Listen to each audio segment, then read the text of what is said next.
Nera do Espírito. Francisco Cândido Xavier e J. Herculano Pires. Espíritos diversos. Ante a Era do Espírito.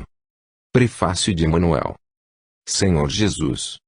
Ante a Era do Espírito, clareia-nos a razão, a fim de compreendermos a Tua palavra em dimensões mais altas.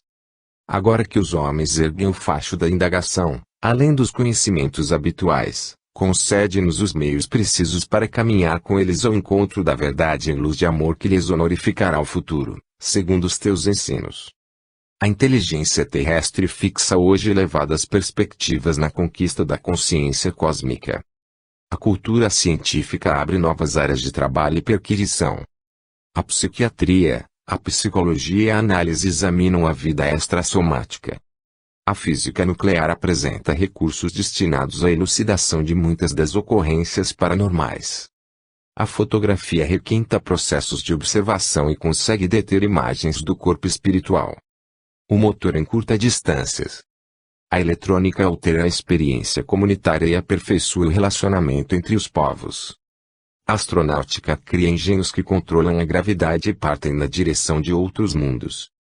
Quando a era tecnológica exige consequentemente a civilização do espírito, ampara-nos o diálogo com os homens, nossos irmãos encarnados, de modo que nós todos, eles e nós, venhamos a responder construtivamente aos desafios dos tempos novos, sem que as pedras do exclusivismo, seja na religião ou na ciência, nos obstruam as sendas iluminadas à frente do progresso. Livra-nos da ignorância, do orgulho, do ilogismo, da divisão, do fanatismo, da vaidade, da intolerância, do ódio, do farisaísmo, da prepotência. E consente, Senhor, que possamos humanizar-te as lições na doutrina espírita, a fim de que a imortalidade seja reconhecida na terra, estabelecendo teu reino de paz e amor nos homens, com os homens, pelos homens e para os homens, agora, hoje e sempre. Assim seja. Emmanuel. Uberaba, 21 de junho de 1973. Horizontes Espirituais. Prefácio de J. Herculano Pires. Céu e terra se encontram no horizonte. Durante milênios os homens acreditaram na realidade desse contato. Na era científica essa realidade transformou-se em simples ilusão de ótica. Mas a partir da era psicológica, aberta com as pesquisas espíritas de Allan Kardec, tornou-se evidente para muitas criaturas a existência real de uma linha divisória entre o finito e infinito. O horizonte seria, assim, um dos muitos signos naturais que Deus semeou na Terra para alertar os homens quanto à realidade maior que os nossos sentidos físicos não percebem. Na era do Espírito, que agora se inicia, com o desenvolvimento do Espiritismo arrastando a psicologia além de si mesma, os horizontes espirituais se abrem em todas as direções, desde o finito do átomo até o infinito das galáxias. O mistério dos vírus desafia a pesquisa biológica, traçando o horizonte da vida entre a matéria orgânica e a inorgânica. A descoberta da antimatéria revela a fímbria invisível no seio do próprio átomo. A investigação psicossomática acentua as linhas de contato entre espírito e corpo. A eclosão mediúnica torna palpável a linha vibratória entre duas humanidades, a visível e a invisível. A descoberta do corpo bioplástico está liquidando as últimas esperanças do materialismo soviético. As conquistas da astronáutica deram-nos a imagem viva da Terra azul engastada no infinito, e a vitória da parapsicologia referendou, no veredicto das estatísticas, através do método quantitativo de pesquisas, as perspectivas abertas pelo Espiritismo em meados do século passado. Diante dos múltiplos horizontes espirituais da atualidade, que os dedos de todos os tomés podem tocar na realidade positiva das ciências, este novo livro mediúnico de Francisco Cândido Xavier aparece como a continuidade natural de um trabalho paciente. Desde a publicação de O Livro dos Espíritos, em 1857, a bibliografia espírita vem se desenvolvendo na Terra com a naturalidade dos trigais. Muito joio foi semeado na seara, mas o bom trigo continua a germinar por todo o mundo. Ervas e aves malignas tentaram destruí-la, pragas numerosas a atacaram. Mas os bons lavradores continuaram a semear e a cultivar o bom trigo. Chico Xavier tem sido um dos mais persistentes e este livro é mais uma prova disso. de Pedro Leopoldo Alberaba. A sua rota é marcada por mais de 120 obras psicografadas que atingiram um total de mais de 3 milhões de exemplares em nosso país, além das várias traduções na Europa e na América do Norte. Mais de 500 autores espirituais assinam esses textos, muitos deles sendo figuras exponenciais das nossas letras. Esses autores se identificam de maneira evidente pelo estilo e a temática, e em vários casos a identificação pode ser comprovada também pela caligrafia e pela assinatura, além de particulares motivos de identificação em suas formas de apresentação ao médium, de episódios desconhecidos de suas vidas revelados em conversações mediúnicas com ele.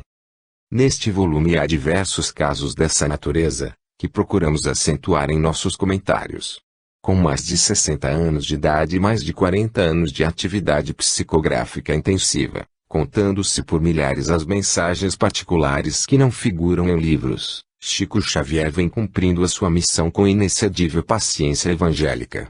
Os tempos mudaram nestes últimos 25 anos, e Chico Xavier é hoje uma personalidade mediúnica reconhecida e admirada no Brasil e no mundo, consagrada por homenagens oficiais que lhe vêm sendo prestadas por casas legislativas de todo o país. Mas antes disso seu trabalho se desenvolveu sob apupos e calúnias, ameaças e perseguições. Num período e noutro seu ânimo não se modificou, a sua paciência não se alterou, a sua firmeza não revelou jamais o menor abalo, a sua linha de conduta espírita não se quebrou. Naturalidade no cumprimento dos deveres mediúnicos, paciência cristã na aceitação do martírio e da glória. E tudo isso sob o signo do desinteresse, da abnegação perfeita, doando sistematicamente os direitos autorais de toda a sua obra a instituições espíritas beneficentes, sem delas auferir o menor proveito. Chico Xavier é também, como homem, como vivência, como exemplo, um dos horizontes espirituais que marcam a era do espírito. É o protótipo do homem novo, é o interexistente, como réplica viva ao conceito do existente criado pelas filosofias da existência, ou seja, pelo existencialismo. Existindo simultaneamente em dois mundos, ele traça com a sua vida a linha divisória entre as fases anteriores da evolução humana e a era do espírito. A nova humanidade terrena começa com Chico Xavier em terras brasileiras, confirmando a assertiva de que o Brasil é o coração do novo mundo que alvorece no planeta, a nova pátria do Evangelho em espírito e verdade. Este volume, como o anterior, Chico Xavier pede licença, é formado com o material da secção dominical do Médium publicada pela Diário de São Paulo. Como editor dessa secção conseguimos estruturá-la melhor durante o período correspondente ao material aqui reunido, que vai de 28 de maio a 24 de dezembro de 1972. Graças a isso o texto se apresenta mais bem organizado. Cada mensagem psicográfica é antecedida pelas explicações do médium sobre a reunião em que ela foi obtida e os motivos que a determinaram. Segue-se o nosso comentário, assinado com o pseudônimo de Irmão Saulo que há mais de 20 anos usamos para a crônica espírita do conhecido matutino paulistano. Dessa maneira os leitores podem acompanhar, página a página, o processo de recepção das mensagens, segundo a sistemática seguida pelo médium. E as mensagens adquirem uma nova dimensão, pois vemos-las inseridas no tempo, no espaço e na vivência humana das sessões em que foram recebidas. Elas não aparecem de maneira gratuita, como ditadas pelos espíritos numa elaboração mental abstrata, mas integradas no momento humano que as provocou. Os casos particulares a que se referem são geralmente dolorosos e não raro temos a revelação de processos reencarnatórios que ilustram ao vivo e de maneira dramática os princípios fundamentais do Espiritismo. A tríplice relação das mensagens com o ambiente da reunião, os casos objetivos a que se referem e os trechos citados dos livros básicos da doutrina constituem elementos fecundos de observação e estudo para os leitores atentos. Outros volumes ainda sairão certamente nesta série enriquecendo a nossa bibliografia doutrinária. É a primeira vez que temos esta oportunidade de mostrar o relacionamento vivencial da psicografia com as dores, as angústias e as perplexidades da criatura humana, provando de maneira concreta a participação ativa dos espíritos na vida efêmera dos encarnados. Estes dois volumes, Chico Xavier pede licença na era do espírito, abrem uma nova dimensão dos estudos doutrinários em nossa terra, dando continuidade ao processo iniciado por Kardec na França para a investigação interexistencial da natureza humana, do sentido e da significação da vida humana. A importância desse fato para a era do espírito é indisfarçável. E podemos dizê-lo sem nenhuma pretensão, pois os nossos comentários, como Emmanuel já revelou no prefácio do primeiro destes volumes, não são apenas nossos, porque são inspirados. Que Deus nos ajude para que a inspiração não nos falte na continuação do trabalho. J. Herculano Pires. São Paulo, 21 de junho de 1973. As observações feitas pelo professor Herculano Pires a respeito de Chico Xavier referem-se ao ano de 1973. Hoje ambos se encontram no plano espiritual e Chico nos deixou um legado que supera 400 livros. Nota da editora. Estranho ponto de vista. Chico Xavier. Chico Xavier nos escreve contando como recebeu a mensagem Luz para Todos. Alguns amigos vindos de cidade distante, em consultas e comentários, antes dos encargos em pauta na sessão pública, haviam mostrado estranho ponto de vista. Disseram-me que são contra a apresentação da doutrina espírita em programas de televisão e julgam que os doutrinadores e médiuns devem permanecer segregados nos templos espíritas para exemplificarem humildade cristã. Acreditam que os espíritas precisam fugir de contatos com a vida comum, se quiserem ser modestos e eficientes. Ouvi sem concordar com eles, porque os benfeitores da vida maior ensinaram-me que o Espiritismo é uma bênção de Deus para todas as criaturas sem exceção e que não nos cabe desprezar a ninguém. Abstive-me de qualquer discussão. Mas, iniciadas as tarefas, o ponto de estudo em O Evangelho segundo o Espiritismo, aberto para as lições da noite, foi a página intitulada O Homem no Mundo, item 10 do capítulo 17. E o nosso Emmanuel produziu a página que lhe coloco nas mãos com a esperança de que lhe ofereça proveito justo em nossos estudos. Luz para todos. Emmanuel. Estariam os princípios espíritas interessados à segregação para uso exclusivo daqueles irmãos que carregam provas visíveis no plano material? Encontramos, com frequência, na Terra quem suponha deva ser a nova revelação limitada ao trabalho em favor dos que sofrem a penúria do corpo, sob pena de perder a própria simplicidade. Entretanto, a fulguração solar será menos luz quando clareia o recôncavo de um vale e o topo de um arranha-céu ao mesmo tempo. E, acaso, a fonte se diminuirá em grandeza por deixar-se canalizar em serviço à cidade grande, após haver saciado a sede aos lares do campo. De certo, a mensagem da vida maior tem significação mais imediata em auxílio a quantos se vejam no mundo em dificuldades abertas, seja no chão das exigências primárias da natureza ou na sombra das grandes tribulações em que a inconformidade os compele a se tornarem francamente infelizes. Imperioso, porém, pensar naqueles outros companheiros da humanidade que a vida situa em outros setores. Não é a face externa da criatura que lhe determina o grau da necessidade espiritual. Dói-nos ver as mãos que se nos estendem nas ruas, a cata de pão. No entanto, será justo, igualmente, compreender os obstáculos daqueles que se esfalfam em serviço para que haja pão, tanto quanto possível, à mesa de todos. Aflige-nos registrar os empeços do amigo em profissão singela, cujo salário não lhe satisfaz a todos os requisitos da vida simples. Mas não nos será lícito esquecer os óbices daqueles que se atormentam na orientação da oficina para que o trabalho não se perturbe ou escasseie. Magoa-nos surpreender irmãos diversos, acomodados nos palheiros humildes que lhes servem de residência. Contudo, não podemos desconhecer os impedimentos daqueles outros que encanecem nas administrações, construindo caminhos ao progresso e traçando horizontes ao reconforto geral. Sensibiliza-nos o martírio das mães que vagueiam nas vias públicas à busca de socorro para filhinhos padecentes. Entretanto, seria injusto desconsiderar o sofrimento daquelas outras que se aniquilam, pouco a pouco, dentro de casa, em posição de incessante sacrifício, para sustentarem os descendentes, de modo a que a dignidade humana possa honrosamente sobreviver.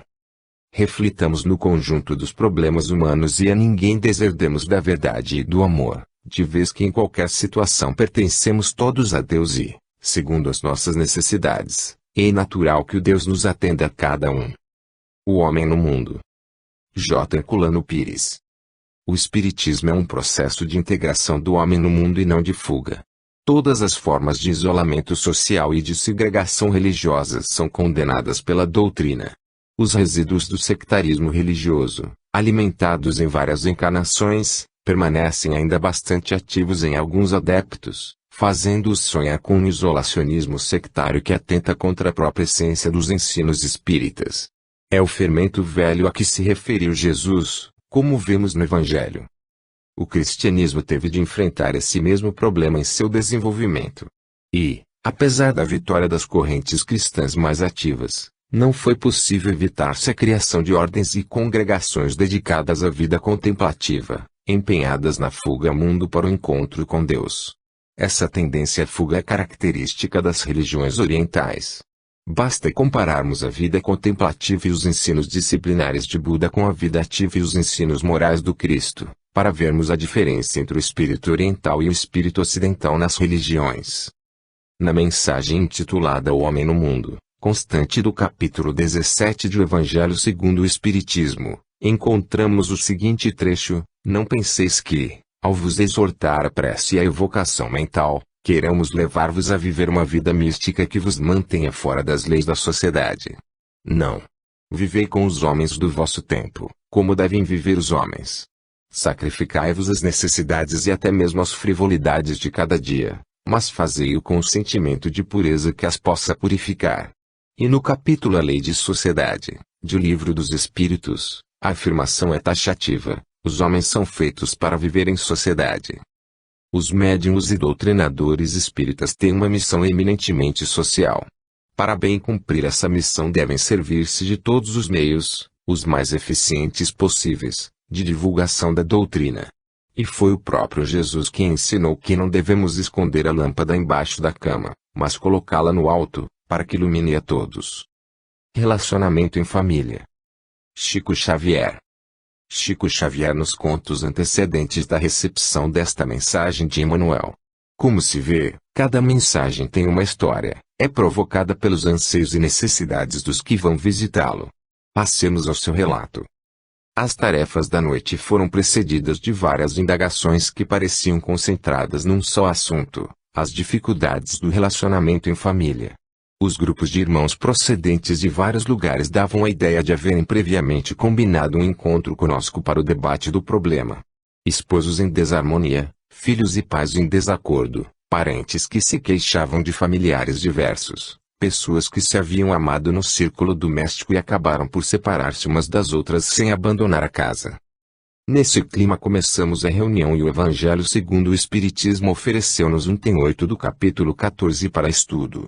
Depois dos comentários feitos por alguns dos nossos irmãos presentes, nosso Emmanuel escreveu a página que lhe enviou e que amigos nossos, domiciliados em cidades distantes, solicitaram que fosse encaminhada às suas mãos. Cumpro com prazer o que prometi. Familiares problemas. Emmanuel. Desposaste alguém que não mais te parecia a criatura ideal que conheceste. A convivência te arrancou aos olhos as cores diferentes com que o noivado te resguardava o futuro que hoje se fez presente. Entorno, provações, encargos renascentes, familiares que te pedem apoio, obstáculos por vencer. E sofres. Entretanto, recorda que antes da união falavas de amor e te mostravas na firme disposição em que assumiste os deveres que te assinalam agora aos dias, e não recues da frente de trabalho a que o mundo te conduziu.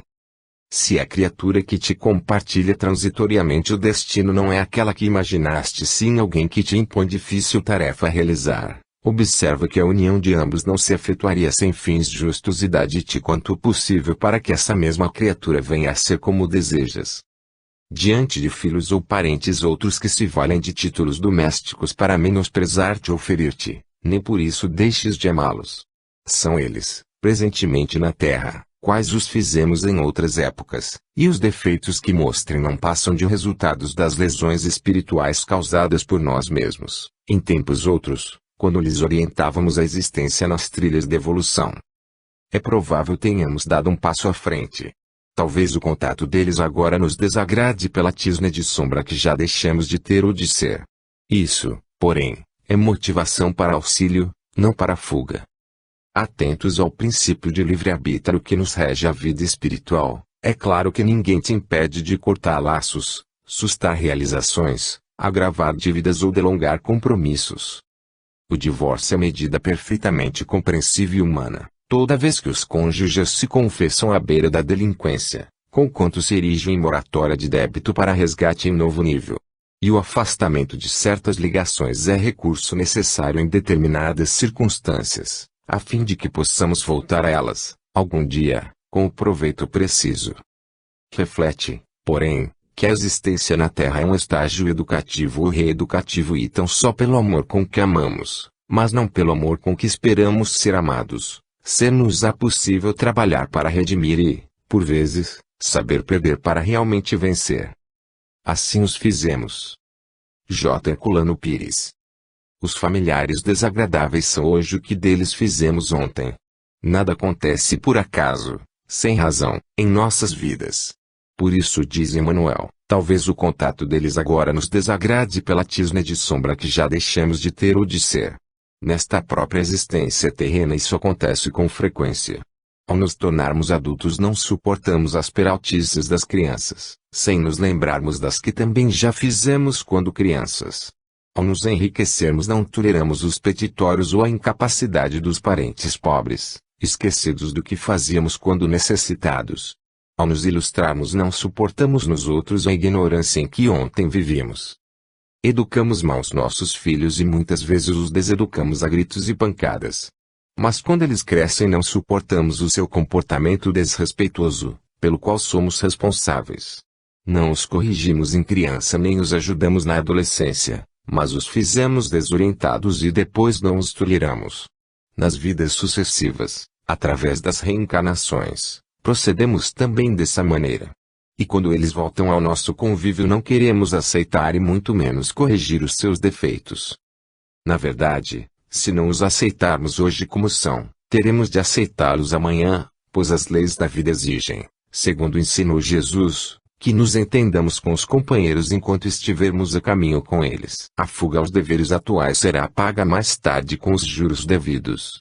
Usando o livre-arbítrio podemos rejeitá-los hoje, mas a contabilidade divina anotará o nosso débito para depois, com os acréscimos legais. O item 8 do capítulo 14 do Evangelho segundo o Espiritismo trata do problema das famílias corporais e espirituais e o item 9 desse mesmo capítulo nos explica a mecânica dos pagamentos de dívidas morais através da reencarnação. Os que desejarem aprofundar este problema devem ler com atenção os dois tópicos citados. O apego afetivo. Chico Xavier. Em carta, Chico Xavier explica-nos os antecedentes da mensagem referente ao apego afetivo no meio familiar. Na noite anterior a uma de nossas reuniões públicas estivemos juntos, provavelmente umas 50 pessoas, num encontro amigo dedicado ao culto do Evangelho no lar. E o assunto dessa reunião doméstica foi a dificuldade para nos separarmos dos laços de família quando os entes amados escolhem caminhos diversos dos nossos. Como era natural, o tema foi ardentemente debatido. E, na noite seguinte, antes da sessão pública, associando-se-nos irmãos de outras localidades, o assunto prosseguiu. Iniciadas as nossas tarefas, o Evangelho segundo o Espiritismo nos ofereceu para estudo um item 9 do capítulo 14, claramente colocado nas apreciações em foco. E, ao fim da reunião, o nosso abnegado Emmanuel nos deu a página, intitulada Desvinculação, que envio ao caro amigo na esperança de que ela nos sirva aos estudos e reflexões habituais. Desvinculação.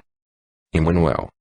Para muitos companheiros na Terra a desvinculação no campo afetivo é prova difícil. Desligamento do grupo familiar, distância da convivência. Hora da diferenciação de alguém perante outro alguém. Se te vês num momento assim, na posição de quem pode libertar associados de ideal e de afinidade, não hesites no bem por fazer. Aqueles que anseiam por independência e mudança, depois de te compartilharem a vida, são pedintes de tranquilidade e renovação. Não precisam tanto de teu ouro e assistência, nome e prestígio. Rogam-te, acima de tudo, escoras de tolerância e bondade, a fim de que te possam deixar sem que o espinheiro da mágoa te nasça no coração. Medita naqueles que, um dia, Igualmente largaste para tomar embarcações outras, diferentes do navio em que se te localizava a área doméstica, de modo a te fazeres ao mar profundo e vasto de experiência terrestre. Familiares que te amavam a presença e amigos que te disputavam a companhia se viram, de instante para outro, apartados de ti por efeito de tuas próprias deliberações. Assim nos expressamos porque frequentemente a harmonia na desvinculação depende daqueles que já amadureceram na vida física, aos quais se pede amparo e segurança, auxílio e aprovação. Se alguém ao teu lado te solicita o cancelamento de compromissos e deveres assumidos para contigo, concede a paz a quem necessita de paz a fim de atender a impositivos da vida em outros setores de evolução. Realmente desejas que os descendentes se garantam para a felicidade. Não queres que os filhos bem-amados atravessem tribulações e enganos que te amarguraram a infância ou a juventude. Habituas-te a desaprovar as resoluções de amigos que se afastam para caminhos que já sabes estarem encharcados de lágrimas. Nem concordas em que os entes queridos venham a transitar por estradas que já trilhaste entre pedras e aflições. Entretanto, por mais nos doa ao coração, muitos daqueles que mais amamos chegaram à Terra exatamente para isso. Diante dos companheiros que se te distanciam da convivência ou que te dizem adeus para te reencontrarem mais tarde, em outros e novos níveis de espaço e tempo, não lastimes nem condenes. Bendize e auxilias sempre. Os que partem ou se te separam da estrada, no dia a dia, esperam de ti, sobretudo, o patrocínio do amor e o refúgio da bênção. No trem dos estudantes. J. Herculano Pires. Emmanuel coloca o problema da desvinculação afetiva em dois planos, o do afastamento de pessoas queridas que se retiram do lar e o da partida para outros e novos níveis de espaço e tempo. Em ambos os casos rompe-se o vínculo da convivência.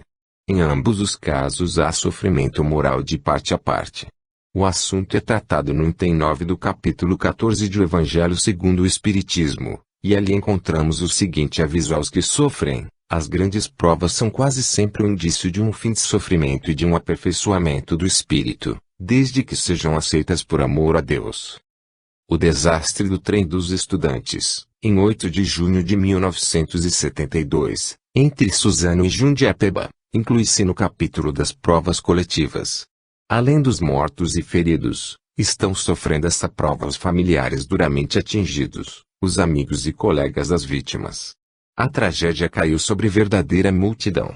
Estamos em face de um processo de desvinculação em massa. Quantos lares enlutados pela perda de entes queridos, quantos corações dilacerados, quantos espíritos aturdidos pela brutalidade da ocorrência. O que mais impressiona é o número de jovens que tiveram sua vida bruscamente cortada, quando a caminho das escolas superiores que cursavam em Mogi das Cruzes. Tudo isso parece aterrador, desnorteante. Como se estivéssemos num mundo caótico, sem ordem, sem lei, sem Deus. Não obstante, o universo nos responde com a ordem absoluta das suas leis que tudo regem, desde a relva humilde na terra até as constelações gigantescas no infinito. Nada acontece por acaso. Tudo resulta da lei de causa e efeito. E todo efeito tem um sentido, o da evolução. Todos somos espíritos faltosos e sofremos as provas que pedimos antes de encarnar. Temos dívidas coletivas a resgatar. Mas além do resgate espera-nos a liberdade, a paz, o progresso. Os jovens que morreram foram poupados de sofrimentos futuros numa vida em que a doença, a velhice e a morte são o salário de todos nós. Transferidos para a vida maior, que realmente corresponde às suas necessidades e à sua natureza, são todos eles seres espirituais e não materiais. Agora precisam da compreensão dos pais, dos irmãos, dos amigos e colegas que deixaram na terra. Precisam de paz, de preces, de bons pensamentos, das vibrações de sincera amizade para se recuperarem em espírito. Família e reencarnação. Chico Xavier. Chico Xavier nos conta como surgiu o assunto, durante a peregrinação que faz semanalmente aos lares dos amigos menos afortunados do bairro em que reside, sempre acompanhado por visitantes de outras cidades. Enquanto realizávamos a nossa visita fraterna a companheiros de nosso bairro, estava conosco uma estudiosa caravana de irmãos das cidades de São José do Rio Preto, Mirassol, Votuporanga e Ribeirão Preto. Durante todo o percurso a nossa conversação foi um debate amistoso sobre assuntos do lar. Ao todo, com os amigos de outras cidades, éramos nada menos de 80 pessoas. As perguntas e respostas entre nós mostravam as nossas preocupações. Como observar a família e a reencarnação? De que modo os espíritos amigos consideram o casamento? Por que tantas lutas entre parentes? Estarão os espíritos luminares submetidos aos controles anticoncepcionais inventados pelos homens? Por que sonham os noivos com tanta felicidade para o lar e por que tantas dificuldades enfrentam eles em muitos casos, depois que se instalam no casamento? Perguntas como estas e muitas outras foram debatidas. E quando nos reunimos para a concentração das tarefas da noite, diversos amigos espirituais, trovadores amigos, escreveram as ligeiras mensagens em versos que lhe envio para os nossos estudos. Trovas do lar. Espíritos diversos. Anotação clara e simples. Que nos obriga a pensar. Surge o lar dentro do mundo. Sem que o mundo seja o lar. Marcelo Gama. Os namorados são sonhos. Entre a verdade e a ilusão. Se chegam ao matrimônio. O lar revela o que são. Xavier de Castro. Para quem sofre no além. Sob a culpa e choro inglório. O regresso ao lar terrestre. É a bênção do purgatório. Oscar Leal. Família e reencarnação. Deus os fez buscando a paz. Não levam mágoas à frente. Nem deixam contas atrás. Roberto de Alencar. Cartório faz união. E começa o lar a dois. O amor constrói a amizade. Casamento vem depois. Antônio de Castro. De quaisquer provas na terra. Aqui mais amansa a gente. Inimigo reencarnado. Sob a forma de parente. Lulu Parola. Quando um sábio das alturas necessita reencarnar, ninguém consegue impedir. Nem adianta evitar. Casimiro Cunha. Casamento é um laço em luz da vida superior. Mas o lar desgovernado é a sepultura do amor. João Paiva. Toda civilização cresce em tudo sábia e bela. Tão somente, em qualquer parte. Porque o lar sofreu por ela. Silveira de Carvalho. Não adianta fugir do débito que se atrasa. Reencarnação chega logo. Cobrando dentro de casa. Cornélio Pires. Todo lar que se levanta. Como for, seja onde for. É sempre uma sementeira. Para a colheita do amor. José Nava. Lar e mãe, a dupla simples. Que a força da vida encerra. Guardam consigo, ante Deus, toda a grandeza da terra. Antônio Bezerra. A verdade sobre a mesa. J. Herculano Pires. A verdade é o pão do espírito. Sobre a mesa de Chico Xavier, cercada de amigos que vieram de longe para o banquete, os trovadores do além lançaram suas rodelas de pão. Cada um deles foi poeta na terra e continua a cantar depois da morte, porque a criatura de Deus não morre, apenas troca de roupa. Fizeram um rodeio de trovas e cada trova é uma síntese pessoal da visão coletiva da verdade. Cada trova responde a determinadas perguntas dos homens. Os temas se desenvolvem através das trovas. O lar surge no mundo para humanizá-lo, graças ao sonho do namoro em que as almas procuram-se no anseio de amar. A convivência vai revelar que elas não são o que sonhavam, mas o purgatório do lar é uma bênção para libertar do inferno do passado. A família terrena permite o reajuste através da reencarnação, dissolvendo as mágoas e liquidando as contas. O casamento não se faz no cartório, mas no lar, e nele é que o inimigo transformado em parente acaba por nos amansar. Os espíritos superiores não estão sujeitos ao controle humano da natalidade, nasce quando querem, pois conhecem e dominam as leis naturais melhor do que os homens. Um lar desgovernado, desprovido de orientação, vira sepultura do amor. Entretanto, é o lar a fonte e a base de todas as civilizações, acertando as contas do passado dentro de casa e melhorando as criaturas. Resulta daí a colheita do amor, graças à ação de duas forças simples, naturais, que se conjugam para construir a grandeza da terra, os laços familiares orientados pela ternura materna, pela presença da mãe. Pouco a pouco, através das trovas, a verdade se corporifica, E os trovadores nos dão assim a lição da fraternidade e da colaboração. Fizeram um mutirão para responder às perguntas dos homens. Cada qual deu seu pedaço e o pão da verdade apareceu sobre a mesa do médium para saciar a fome dos espíritos. É esse o processo da revelação. Desde que o mundo é mundo, a verdade flui para os homens através da mediunidade. Autógrafos na Bienal do Livro. Chico Xavier. Francisco Cândido Xavier esteve no encerramento da Bienal Internacional do Livro autografando livros por ele psicografados. Entre essas obras figura um volume de poemas intitulado Flores de Outono, de autoria de Jesus Gonçalves, poeta anceniano que desencarnou no sanatório de Pirapitingui, neste estado. O livro se divide em 3 partes: 1 graus, poemas da fase em que o poeta era materialista; 2, poemas da fase espírita do poeta; 3, poemas do após-morte, psicografados por Chico Xavier. A essa última parte pode agora ser acrescentado o soneto Mensagem de Companheiro que Chico nos conta como recebeu. Essa página foi produzida numa de nossas reuniões públicas recentes. Tínhamos conosco vários visitantes ligados a entes queridos, atualmente na condição de ancenianos. A nossa conversação, antecedendo as tarefas espirituais da noite, versava sobre companheiros transitoriamente separados do lar e da família.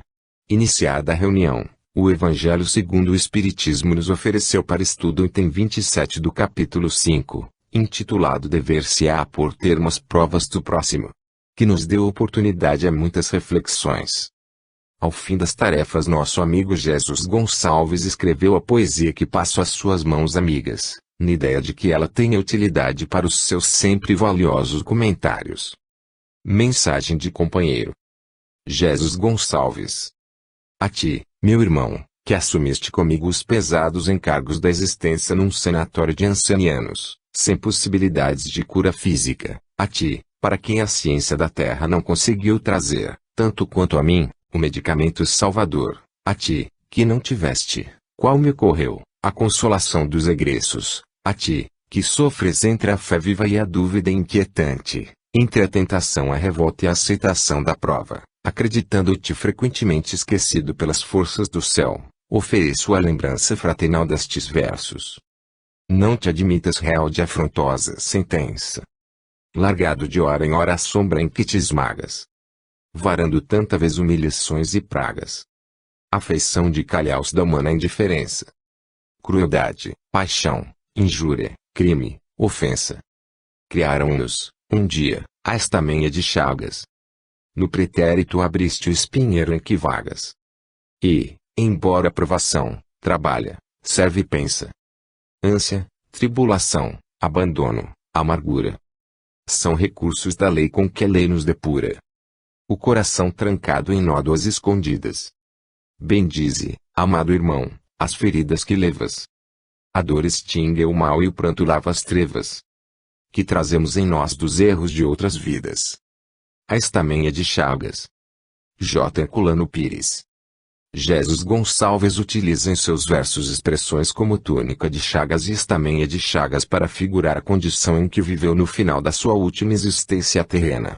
A túnica de estamenha, grosseiro tecido de lã, era a vestimenta comum na Judeia do tempo de Jesus. Evidente o simbolismo poético dessas expressões.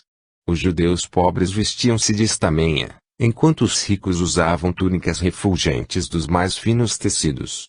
Mas na vida espiritual essa situação se invertia, como vemos na parábola evangélica de Lázaro e o rico.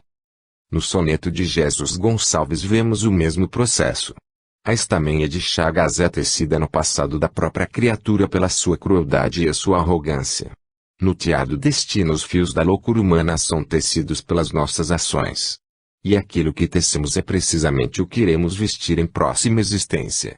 Ninguém, portanto, está sujeito na terra a uma afrontosa sentença, mas apenas submetido às consequências de seu próprio comportamento em vida anterior. A cada um segundo as suas obras, porque somente assim aprenderemos a vencer o mal, a superar nossas tendências inferiores, nosso egoísmo criminoso.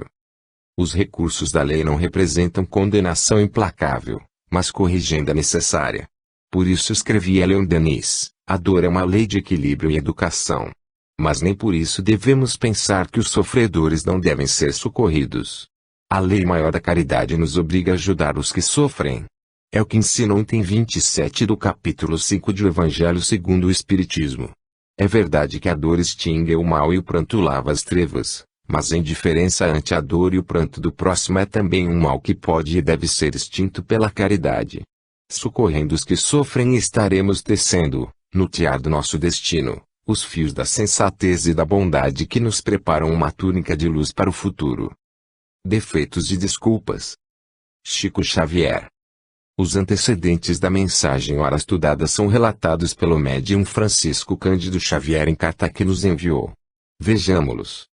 Visitavam-nos amigos diversos que solicitavam francamente alguma opinião do mundo espiritual sobre as tarefas a que vêm sendo convocados na seara espírita. E perguntas como estas foram repetidas por vários deles: sei que não presto, como vou trabalhar na causa do bem? Quem sou eu para poder ajudar, se conheço os meus defeitos? Que fazer com as imperfeições que carrego, se for servir a mediunidade? Como aceitar encargos espíritas, se conheço as falhas que trago? Nesse ambiente, falávamos da grandeza espiritual da nossa doutrina de amor e luz que nos concede a todos trabalho e bênção, quando a reunião começou. Aberto ao acaso o Evangelho segundo o Espiritismo, a lição que caiu foi a do capítulo 20, item 2, que se refere aos trabalhadores da última hora. Ao término da reunião o nosso Emmanuel escreveu a página que lhe enviou. Chamados a servir. Emmanuel. Chamados para servir, quantos de nós temos alegado, até agora, insuficiência, falha, defeito ou incapacidade, tentando justificar a própria omissão? Curioso pensar, porém, que o Evangelho do Senhor não nos convida para exercer o ministério dos anjos e sim nos solicita engajamento para desempenhar o papel de servidores. Neste sentido importa recordar os elementos imperfeitos da própria Terra, convocados para a organização socioplanetária conquanto às deficiências com que se caracterizam. Enumeremos alguns. A pedra é agressiva e capaz de ferir, mas suportando corte e ajustamento é a base da moradia e da estrada nobre em que os homens edificam intercâmbio e segurança. O solo em si é matéria primitiva concentrada, todavia, em se deixando tratar convenientemente, é celeiro de produção intensiva. Certos fios metálicos atirados ao léu são resíduos para a sucata, no entanto, se ligados ao serviço elétrico fazem-se de imediato condutores de luz e força. Os bichos de seda não são agradáveis ao olhar, mas se atendem aos programas de trabalho do sericicultor dão origem a tecidos valiosos. O ouro é a garantia simbólica das riquezas de cúpula da organização social, entretanto o esterco é o agente que assegura a vitalidade e o perfume das rosas. Chamados para servir, eis a indicação do mais alto no rumo de quantos amadurecem nas experiências do mundo, buscando a compreensão do bem. Se escutaste semelhante convite, não alegues de inutilidade ou imperfeição para cobrir a própria fuga. O Senhor nos conhece claramente a condição de espíritos ainda incompletos, mas se nos dispusermos a ouvir a palavra, disciplinando-nos para o valor da utilidade, estaremos logo no clima do progresso em plenitude de melhoria e de elevação. Rumo à angelitude. J. Herculano Pires. Nos termos da doutrina espírita, do demônio nasce o homem e do homem nasce o anjo. Estamos todos no rumo da angelitude. Nossa humanidade, nossa natureza humana, caracteriza-se pela imperfeição, pelo predomínio dos instintos, pelos resíduos da animalidade ainda atuantes em nossa constituição psicossomática. Mas esses resíduos vão sendo eliminados na lapidação das vidas sucessivas. E como somos conscientes do processo de lapidação a que estamos sujeitos, podemos e devemos ajudar esse processo. Basta um olhar atento ao nosso redor para verificarmos a realidade dessa concepção. As criaturas humanas estão dispostas numa escala progressiva que vai do bandido ao santo. O malfeitor de hoje será o cidadão honesto do futuro. E este, por sua vez, será o santo de amanhã, dependendo se amanhã, em grande parte, do esforço evolutivo do interessado. Porque o ser consciente apressa ou retarda a sua própria evolução. O chamado para o serviço do bem é a oportunidade que Deus oferece à criatura imperfeita para acelerar a sua caminhada rumo à perfeição. Quem não aproveita a oportunidade divina, apegando-se por comodismo ou displicência aos seus defeitos, desculpando-se com as imperfeições naturais que ainda carrega, furta-se ao cumprimento do dever espiritual. Mas as leis da evolução não o deixarão parado por muito tempo. Por isso ensinou Jesus: quem se apegar à sua vida perderá, mas quem a perder por amor a mim salvá-la. O comodista será sacudido e alijado do seu comodismo, mas hoje, mais amanhã, pela vergasta da dor. O sofrimento é tão grande na terra porque maior é o comodismo dos homens. A seara continua imensa e os trabalhadores ainda são tão poucos. Não somos anjos para ser perfeitos e puros, mas trazemos em nós as potencialidades da angelitude. Se não acelerarmos a nossa lapidação pelo serviço, o lapidar oculto, e que está oculto em nós mesmos, agirá como convém para completar a sua obra. Preparação à liberdade. Chico Xavier. Francisco Cândido Xavier conta os precedentes da mensagem Criança em Nós, em carta que nos enviou. O público para as nossas tarefas espirituais da noite trazia diversas famílias que indagavam, sem o saberem, umas das outras, já que vinham de procedências variadas, quanto aos problemas da infância. Muitas perguntas como estas eram formuladas: devo largar meus pequenos à solta para não prejudicá-los? Será justo permitir que meu filho de tenra idade se transforme em pequena máquina de estimação dentro de casa, com a ideia de que somente assim será feliz no futuro? Como proteger as minhas crianças sem controlar-lhes os impulsos infelizes? Devo deixar os meus pequeninos em liberdade restrita, fazendo o que lhes vem à cabeça, a pretexto de garantir-lhes a saúde? Será natural deixar a criança crescer com a ilusão de que é plenamente livre, para depois encontrar, na posição de adulto, os constrangimentos da disciplina social, indispensável em qualquer parte, que lhe doerão ou pesarão muito mais pela ausência de treino ou preparação. Iniciados os estudos, o Evangelho segundo o Espiritismo nos ofereceu a página intitulada Os Órfãos, no item 18 do capítulo 13, dando oportunidade a esclarecedoras explicações de nossos comentaristas. Ao término das tarefas, o nosso Emmanuel escreveu a página que passo às suas mãos, na expectativa de que seja útil às nossas reflexões. Crianças e nós. Emmanuel. Muitos setores das ciências psicológicas asseveram que é indispensável preservar a criança contra a mínima coação, a fim de que venha a se desenvolver sem traumas que lhe prejudicariam o futuro. Isso, no entanto, não significa que deva crescer sem orientação. Independência desregrada gera violência, tanto quanto violência gera independência desregrada. Realeguemos determinada obra arquitetônica ao descontrole e teremos para breve a caricatura do edifício que nos propunhamos construir. Abandonemos a sementeira a si própria e a colheita se nos fará desencanto. Exigimos a instituição de um mundo melhor. Solicitamos a concretização da felicidade comum. Sonhamos com o levantamento da paz de todos. Esperamos o reino da fraternidade. Como atingir, porém, semelhantes conquistas sem a criança no esquema do trabalho a realizar? Não mergulhará teu filho nas ondas revoltas da ira quando a dificuldade sobrevenha, e sim não te omitirás no socorro preciso, sem deixá-lo à feição de barco desarvorado ao sabor do vento. Não erguerás contra ele a palavra condenatória, nos dias de desacerto, a insuflar-lhe, talvez, ódio e rebeldia nos recessos da alma. E sim procurarás sustentá-lo com frase compreensiva e efetuosa que desejarias ter recebido em outro tempo, nas horas da infância, quando te identificavas nas sombras da indecisão.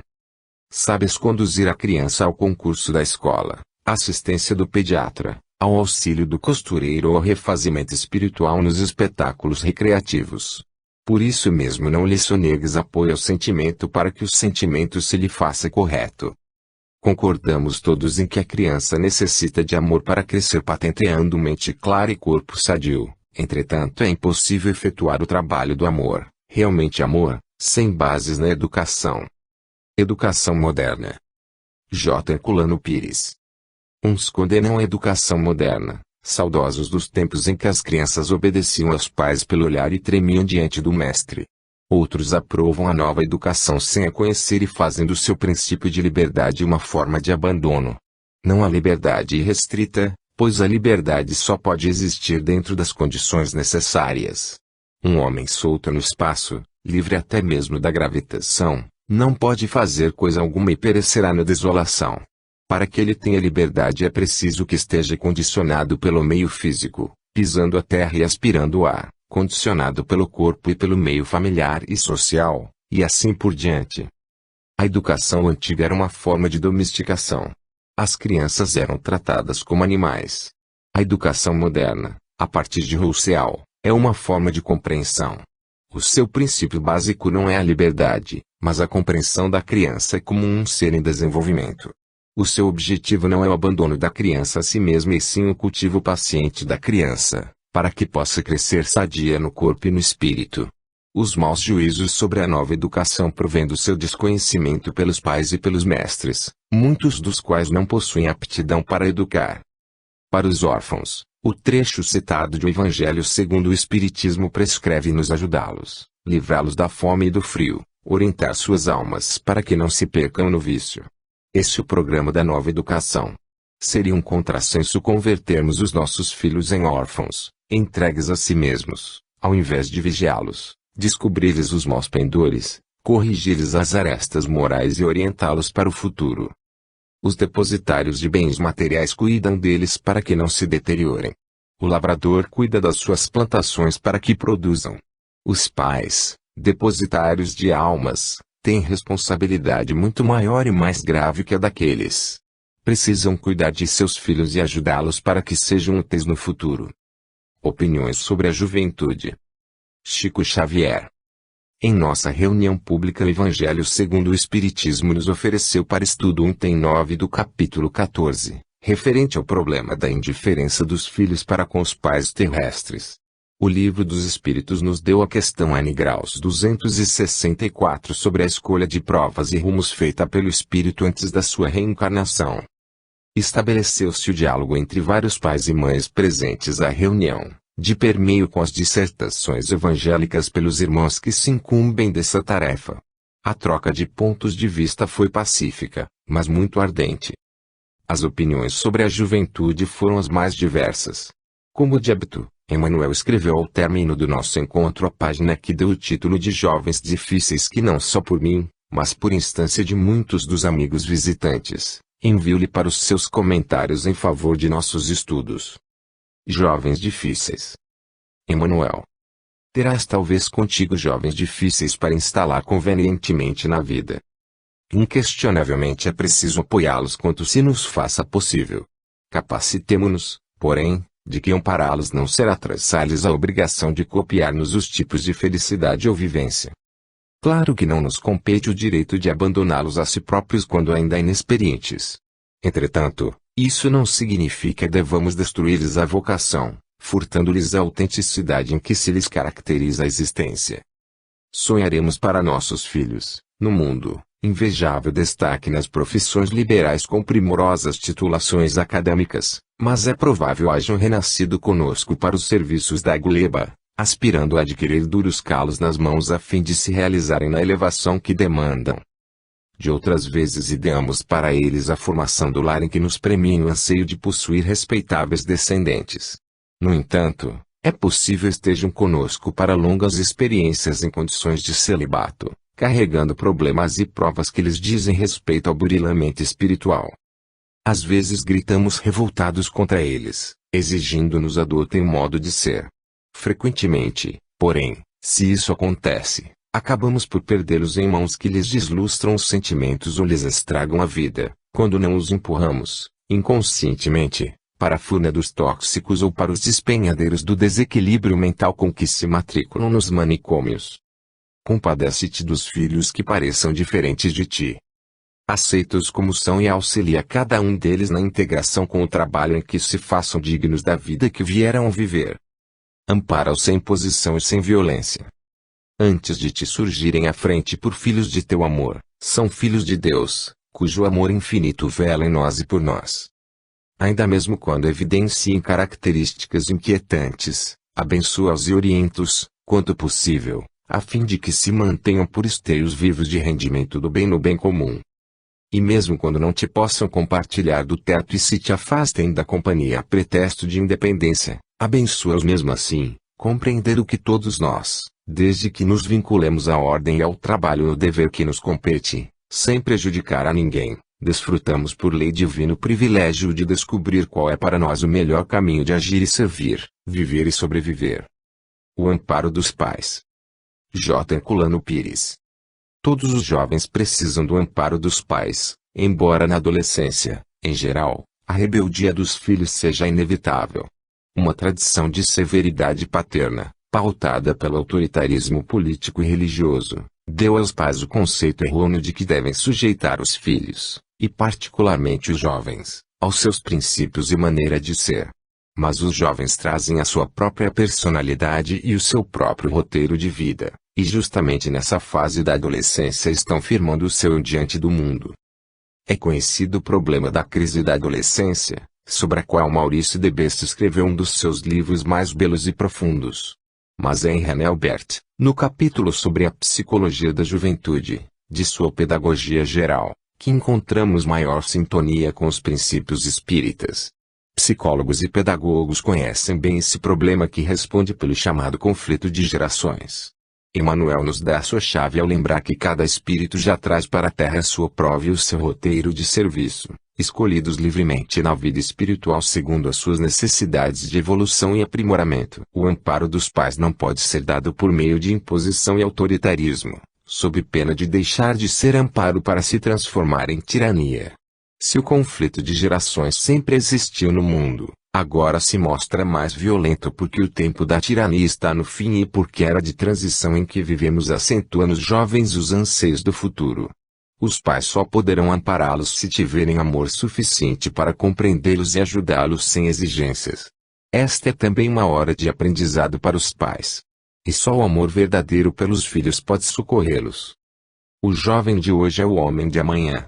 Os tempos mudam e não podemos querer sujeitá-los ao nosso modelo. Qualquer coação paterna só poderá afastá-los de casa e da família, lançando-os a meios e companhias perigosos. A verdadeira educação é o equilíbrio entre o amor e a compreensão. A energia paterna e a disciplina filial brotam naturalmente entre essas duas margens, fluindo como as águas de uma fonte na paisagem da vida. Sem merecimento. Chico Xavier. Em nossa reunião falava-se a respeito das pessoas consideradas sem merecimento para a execução de tarefas espirituais e a nossa irmã de sempre, Maria Dolores, escreveu por nosso intermédio a mensagem que intitulou Pai Sempre. O texto em estudo eram os itens 11 e 12 do capítulo 24 de O Evangelho segundo o Espiritismo, que se ajustava ao assunto, dando motivo a edificantes comentários. Pai Sempre. Maria Dolores. Alguém te disse, alma querida e boa, que os espíritos nobres nunca se valem de pessoa claramente imperfeita em tarefas de amor à humanidade. Por isso mesmo o escrúpulo te invade. E, receando a própria imperfeição, foges do privilégio de servir, em que o Senhor te pede trabalhar, a fim de conquistar o celeste porvir. Reflitamos, no entanto, entre simples lições da natureza. A semente germina em laurés de esperança. Muita vez sob a lama ascorosa e indefesa. A fonte não seria exemplo de bondade, em que a vida enxameia, se recusasse a deslizar sobre tratos de terra e lâminas de areia. Olha as flores do charco, embalsamando campos e caminhos. A rosa não desdenha florescer entre punhais de espinhos. Pensa ainda conosco nas fraquezas e lágrimas que levas. O sol seria o sol se fugisse das trevas. Esquece pessimismo, acusação, censura. Nada te desanime, ergue-te e vem. Conquanto enfermo e rude, mesmo assim, se te encontras na sombra, avança para a luz. Sem desertar, porém, de servir com Jesus. Vem cooperar no amor que devemos ao mundo. E entenderás, por fim, que só se vence o mal pelo serviço ao bem. E que a bênção de Deus jamais nos desampara, nem despreza a ninguém. O doente e o remédio. J. Herculano Pires. Quando os fariseus censuraram Jesus por sentar-se à mesa com publicanos e pecadores, ele respondeu, os sãos não precisam de médico, mas sim os enfermos. Essa é a lição evangélica tratada nos itens 11 e 12 do capítulo 24 de O Evangelho segundo o Espiritismo. Como vemos, os temas de estudo nas reuniões públicas com Chico Xavier sempre concordam com os problemas principais que os visitantes de várias cidades vão lá discutir. Os livros são abertos ao acaso, de maneira que essa constância no acerto dos temas basta para provar a ação dos espíritos no desenrolar dos trabalhos. As atividades espíritas são o meio certo para a cura do doente.